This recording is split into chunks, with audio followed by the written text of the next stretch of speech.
Everyone, welcome back to another episode of Good Reads. In this episode, real quick, I want to talk about normal sinus rhythm. Hear a lot of providers saying this is a quote-unquote normal sinus rhythm, and there is actually 12 lead criteria to be considered a true sinus rhythm.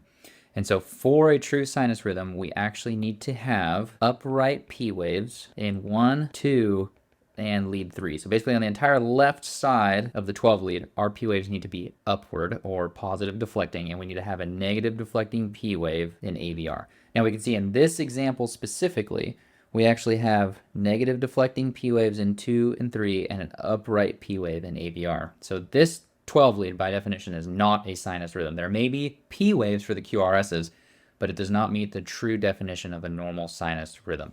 Let's go to another example.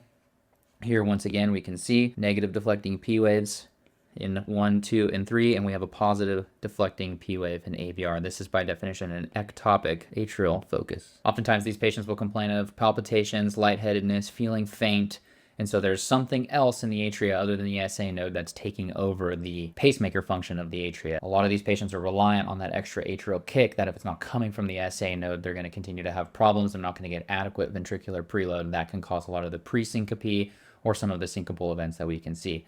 Here, again, last example, we see negative deflecting P waves 1, 2, and 3 all along the left side, positive deflecting P wave in AVR. This is not, by definition, a true sinus rhythm. What is, on the other hand, is the last example. This is a true sinus rhythm. We can see the upright P waves in 1, 2, and 3, and then we see a negative deflecting P wave in AVR. This is a true sinus rhythm. So before that we start calling things sinus rhythm, normal sinus rhythm, there is a definition. Just remember, it's upright P waves all along the left side of the 12 lead with a negative deflecting P wave in AVR.